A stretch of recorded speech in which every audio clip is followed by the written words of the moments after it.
Hello, सत श्री अकाल guys, welcome back to Harithvi Bahl and mama rocks. जे सुबह का टाइम है और आज हमें कहीं जाना था थोड़ी देर के लिए, तो बस फिर मैंने सोचा चलो फेस क्लीन अप कर लेती हूँ। और ये है थोड़ा सा बेसन, उसमें उतना ही चावल का आटा, शहद, दही इसमें मैंने डाला है और इसमें थोड़ा सा मैंने एक्स्ट्रा वर्जिन कोकोनट ऑयल डाला है और उसे एज अ स्क्रब जैसे आपके सामने बस थोड़ी सी मसाज करके मैं एज अ फेस पैक छोड़ दूँगी और उसके बाद इसको मालिश करते हुए उतार लूँगी, क्योंकि इसमें एक्स्ट्रा वर्जिन कोकोनट ऑयल डाला हुआ है, मॉइस्चर अच्छे से हनी है, तो ये आराम से उतरता है और स्किन को साफ़ भी कर देता है। और सच्ची बात बताऊँ, मैं ये चीज़ें इसलिए यूज़ करती हूँ क्योंकि मेरे चेहरे पे बहुत ज़्यादा पिगमेंटेशन हो गई थी अबॉर्शन के बाद, तो बस घर की चीज़ें लगा के ही मैंने उन पिगमेंटेशंस को दूर किया है और ऑलमोस्ट 90% जो पिगमेंटेशन है वो मेरी दूर हो चुकी है, और जिसमें सबसे बड़ा रोल इसी फेस पैक का रहा है।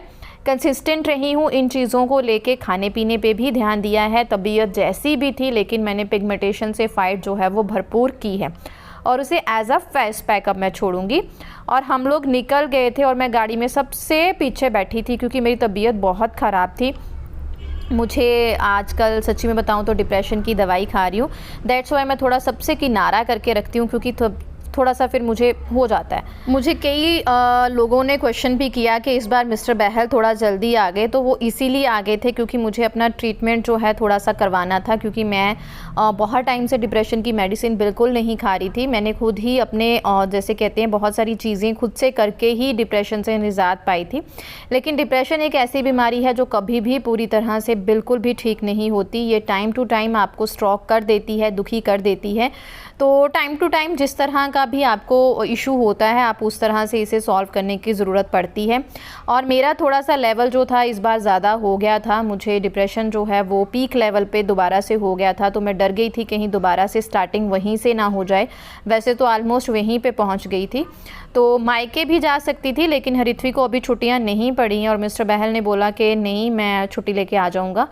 तो होता है ना, हस्बैंड का यस्टर थोड़ा सा हो तो फिर ज़्यादा अच्छा लगता है। और मायके पे भी कब तक बोझ बनूंगी, क्योंकि मम्मी पापा दोनों की तबीयत वैसे ही अच्छी नहीं रहती और मुझे देख के बेचारे दोनों ही, मतलब इस टाइम मैं वॉइस ओवर भी कर रही हूँ तो मेरी आंखें भर गई हैं कि मेरी वजह से उनको बहुत दुख होता है। दैट्स वाई मैंने सोचा कि नहीं जाऊँगी, तो वो आ गए थे क्योंकि वैसे तो मैं आयुर्वेदिक मेडिसिन लेने वाली हूँ, लेकिन उससे भी नींद बहुत आती है और जब आप उठते हो तो थोड़े टाइम के लिए आपको एनर्जी फील होती है, लेकिन फिर से आपका शरीर जो है वो आपको जवाब दे देता है। बहुत सारी चीज़ों की ज़रूरत होती है, आपको इमोशनली सपोर्ट की बहुत ज़रूरत होती है, जहाँ पे आपको कोई समझे, आपके गुस्से को कोई समझे। अगर आप अपनी फ्रस्ट्रेशन निकालना चाहते हो तो आप बेझिझक किसी पे निकाल सको।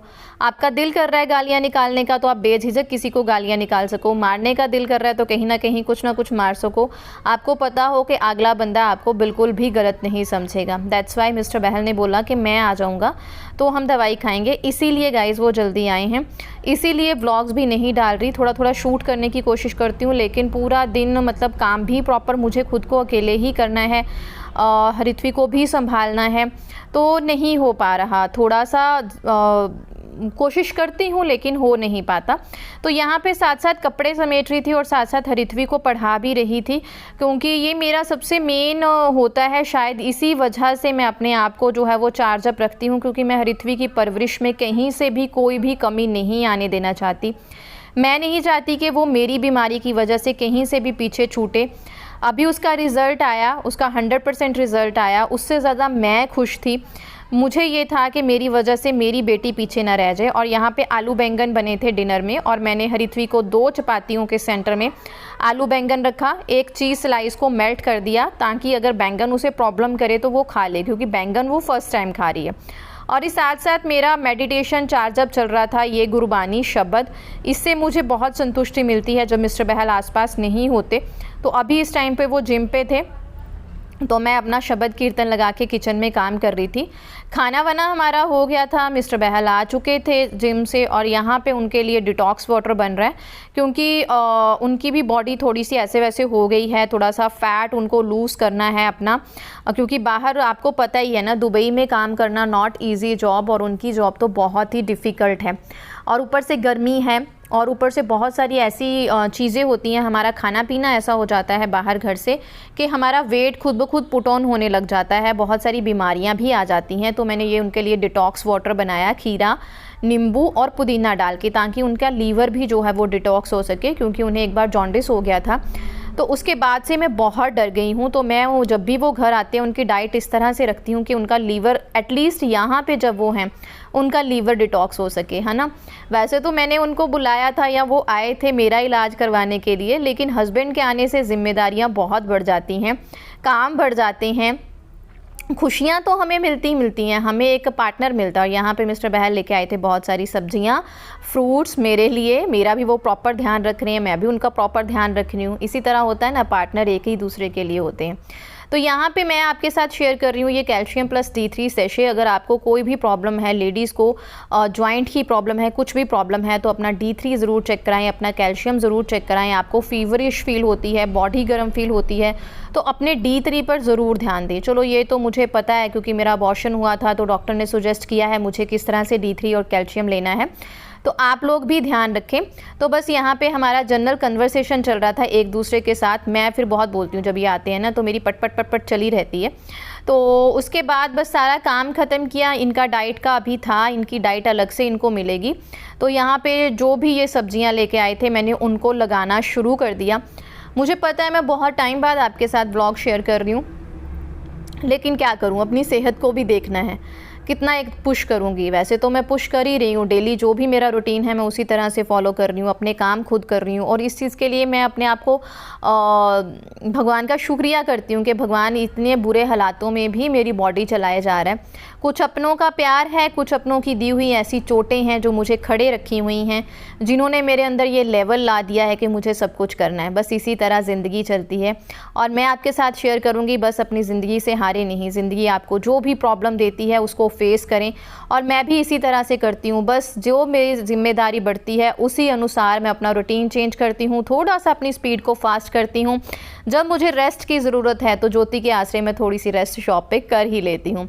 आप लोग बोलोगे कि इतनी सीरियस आपको डिजीज़ है तो आप रेस्ट नहीं करते, तो ज्योति के भरोसे मैं शॉप पे थोड़ी सी रेस्ट कर लेती हूँ गाइस। और बस यहाँ पे मिस्टर बहल अपने लिए लेके आ गए थे एग। मैं तो टोटली वेजिटेरियन हूँ, लेकिन वो नॉन वेज वगैरह ले लेते हैं, तो उनके एग मैंने यहाँ पे अरेंज किए। और सारी किचन को आपको पता ही है साफ़ सुथरा करके रात को सोना मुझे पसंद है, हालात चाहे जैसे भी हों। सुबह उठ के हरिथवी को स्कूल भेज दिया, मिस्टर बहल गए हुए हैं जिम पे। और ये सूट मेरी देवरानी लेके आई है मेरे लिए, इसको मैंने धोया, इसको ठीक करवाना है। तो मैं बस लग गई अपने काम में, साफ़ सफाई करने। ये टाइम होता है जब मेरी बॉडी थोड़ी सी एनर्जी फील करती है, तो मैं क्या करती हूँ, इसी टाइम पे दोपहर का लंच ऑलमोस्ट बना लेती हूँ। इसके बाद सारी साफ़ सफाइयाँ करती हूँ, दवाई खा के फिर 1 घंटा 2 घंटा अगर मेरे से रेस्ट होती है तो मैं सो जाती हूँ, या तो ऊपर ही सो जाती हूँ, जहाँ क्या करती हूँ शॉप पे जाके सो जाती हूँ और उसके बाद लंच बनाती हूँ। यही टाइम होता है जब मेरी बॉडी चार्ज होती है। लेकिन उसके बाद पूरा दिन मेरा इतना बेकार निकलता है ना, नींद की दवाइयाँ खा खा के बॉडी की धज्जियाँ उड़ी हुई हैं गाइस। और बस ऐसी ज़िंदगी है यार, मेरी तो ऐसे ही हो रखी है। मतलब इतना मुझे लगता है मैं खुद ही रिस्पॉन्सिबल हूँ। मैं इतनी सॉफ्ट हार्टेड हूँ, लोगों से बहुत जल्दी रिश्ते बना लेती हूँ, चाहे वो घर के रिश्ते हों चाहे बाहर के रिश्ते हों। और जब उनमें मुझे चोट पहुँचती है ना, बस उसी से मुझे स्ट्रेस हो गया था और उसी से मुझे डिप्रेशन हो गया था। बस मिस्टर बहल इसलिए मेरे पे चिल्लाते भी हैं, गुस्सा भी करते हैं कि बाकी सब अपने मज़े में हैं, तूने अपनी ज़िंदगी बर्बाद कर ली। लेकिन मेरी वजह से सबकी ज़िंदगी ख़राब हो रही है, मेरे मम्मा पापा की हो रही है। मेरे मम्मा पापा जब दिन में 4-5 बार मैं उनको बता ना दूँ कि मैं ठीक फील कर रही हूँ, वो ठीक है। अगर उनको मतलब मेरा एक भी मैसेज या एक भी मेरा कॉल ना जाए ना, तो मेरे मम्मा पापा का बुरा हाल हो जाता है। फिर मुझे फ़ील होता है कि यार इस उम्र में मेरी वजह से वो दुखी हैं, है ना।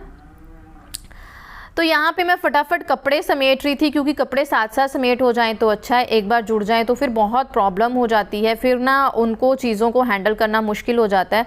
और मेरे पास तो बस सुबह 10 बजे तक का ही टाइम होता है, क्योंकि जैसे ही मैंने सुबह अपना सेकंड वाला ब्रेकफास्ट लिया, क्योंकि मेरा फर्स्ट ब्रेकफास्ट होता है 7:15 साढ़े 7 बजे तक, क्योंकि मैं जल्दी उठ जाती हूँ। और उसके बाद जो दूसरा ब्रेकफास्ट होता है मेरा 9:30-10 बजे के बीच होता है, और फिर मुझे उस टाइम दवाई लेनी होती है। उसके बाद तो मेरा ऐसा बुरा हाल हो जाता है ना कि फिर मैं सारा दिन कोई काम करने के लायक नहीं रहती। मैं आपको बताऊं, मैं डिनर बहुत मुश्किल से बनाती हूँ।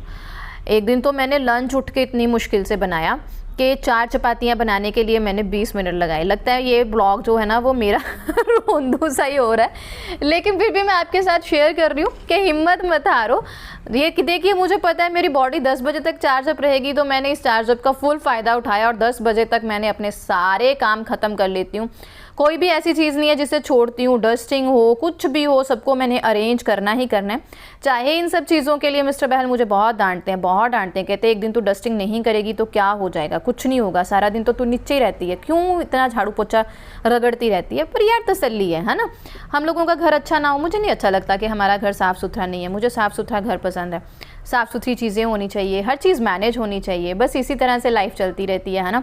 और अगर हम चीज़ों को मैनेज करेंगे ना, हम मम्मियाँ हर चीज़ को परफेक्ट रखेंगी, तो हमारे बच्चों में वो आदतें खुद ब खुद आती हैं। जैसे हरित्वी में वो आदतें खुद ब खुद आ गई हैं, मुझे इंकलकेट करने की ज़रूरत नहीं पड़ती, वो देख के ही सब कुछ कर लेती है ना। तो बस इसी तरह मैं दौड़ दौड़ तक के 10 बजे तक पूरा काम जो है वो ख़त्म कर लेती हूँ। अपने आप को भी देखती हूँ, ऐसा नहीं है कि फ़र्स्ट टाइम जब मुझे डिप्रेशन के स्ट्रोक आए थे ना गाइस, जब मैं फ़र्स्ट टाइम इस चीज़ में फंसी थी आज से 2 साल पहले, तो मेरी बॉडी बिल्कुल ख़राब हो गई थी। मैंने अपने फेस की तरफ ध्यान नहीं दिया, बॉडी की तरफ ध्यान नहीं दिया, पिगमेंटेशन हो गई जो आज तक मैं जिनसे फ़ाइट कर रही हूँ। लेकिन इस बार मैंने पूरा ध्यान हर चीज़ पे दिया है। और एक बात पल्ले बांध लो, जो भी आपको करना है ना आप खुद अपने लिए कर सकते हो, आपके लिए कोई नहीं करेगा। सो किसी से उम्मीद मत करो और अपने आप को ना लेट देम गो, अपने आप को मत करो कि कोई बात नहीं हो जाएगा, आज नहीं मैं कल कर लूँगी। चीज़ें बहुत मुश्किल होती हैं लेकिन हम कर सकते हैं, ये अपने अंदर रखो, हम सब कुछ कर सकते हैं। ऐसा नहीं है ये नेगेटिविटी है या ये घमंड हो गया या कुछ ऐसा हो गया या किसी को एहसान जताना हो गया, ऐसा कुछ नहीं होता। बस अगर आप सब कुछ खुद करने की हिम्मत रखते हो ना, तो आप खुद बहुत बढ़िया करोगे और आपका बच्चा भी उसी तरह की आदतें जो है वो लेगा। मुझे पता है कि यही टाइम है 1 घंटा जो सुबह का है ना, अगर मैंने इसको अच्छे से यूज़ कर लिया, मेरा पूरा दिन मेरा घर साफ़ सुथरा रहेगा।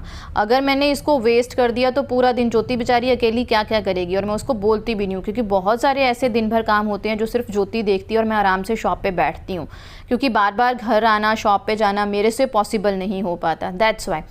तो बस आज आपके साथ यही शेयर किया है कि व्लॉग इतना लेट क्यों आया, क्या हो गया है, वो चीज़ें शेयर की हैं, और शेयर किया है जितना आपके पास टाइम है आप उसको कैसे यूटिलाइज़ कर सकते हो। 1 घंटा है, उसको यूज़ कर लिया अच्छे से, अब सारा दिन दवाई खाऊंगी, आराम से मस्त मोला होकर सोती रहूँगी, कोई मतलब फ़र्क नहीं पड़ता है ना। तो ये स्टडी टेबल आप लोगों को बहुत पसंद आया है। इसके बारे में बता दूं तो ये मैंने डिज़ाइन अमेज़ॉन से एक बार मैंने स्टडी टेबल देख रही थी और इसकी कीमत उस पर 16,000 थी, तो मैंने इसको घर पे बनाया है और मुझे ये जस्ट 7,000 में पड़ा है। इसका मैं किसी दिन आपको फुल रिव्यू दे दूंगी, और इसका जो भी डेकोरेशन होता है वो हरित्वी अपने अकॉर्डिंग करती है, क्योंकि मेरे घर में कुछ भी हो सब कुछ हरित्वी के अकॉर्डिंग होता है और मैं उसमें कभी भी दखल अंदाजी बिल्कुल नहीं करती। और ये फर्स्ट क्राई का चार्ट ये हरित्वी के लिए बनाया गया था, हरित्वी का एडवर्टाइजमेंट कॉम्पिटिशन हुआ था स्कूल में। देखते रहिए हरित्वी बहल एंड ममा रॉक्स, चैनल को सब्सक्राइब करना और शेयर करना बिल्कुल ना भूलें। मिलती हूँ नेक्स्ट ब्लॉग में, तब तक के लिए सत श्री अकाल, बाय बाय, थैंक यू।